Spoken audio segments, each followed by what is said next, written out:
For the second section of case study number 2, which is all about families, you're going to want to consider who's at the table, who are our stakeholders. And there are kind of 2 parts to this. You're going to want to make sure you check, it is page 48 in your special education law text, because it clearly defines family.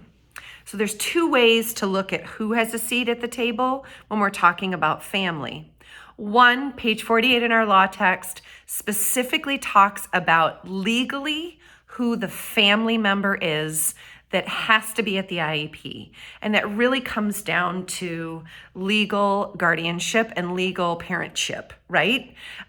Most of the time, those are biological parents, but there's all different kinds of living and adoptive and foster care and grandparents and all different kinds of situations for families that shows a lot of diversity. So first and foremost, you must have a legal representative of the family there. You have to be careful with that, because sometimes kiddos living with grandma, but grandma doesn't have custody, and grandma comes to the IEP, you gotta watch what you're doing there.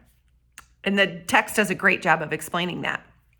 Secondly, I want to really encourage you to take a look and take some time to think about beyond the legal definition of family and really honor the diversity in family structures. It's not just biological parent anymore. I really, when I was teaching in the public schools, I tried to be very mindful of this, and I would ask high schoolers, who are your people? Who's your family? I would not say mom or dad, parents. Sometimes those words can be triggering. We just have to be open and accepting of the fact that families are more and more diverse, and think about the term family just beyond the traditional biological mom, biological dad, and everybody living in the same house, or just biological family living in the house. Sometimes there's multi-families living together, and different cultures and different family situations. So really just be aware of that and honor that and define that for this case study.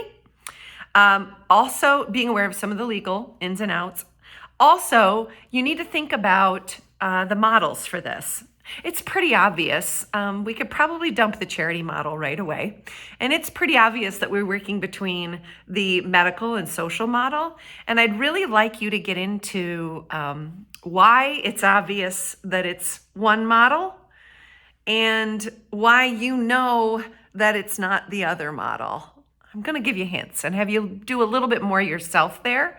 If you'd like some more resources about the different models of disability, it's easily searchable on the internet. There's lots of great resources. You could reach out to me, but there's also, if you remember, a section in our Ladau book, the Demystifying Disability book. So let me know if you need more resources, but go ahead and get on that and describe who is at the table in this family case study.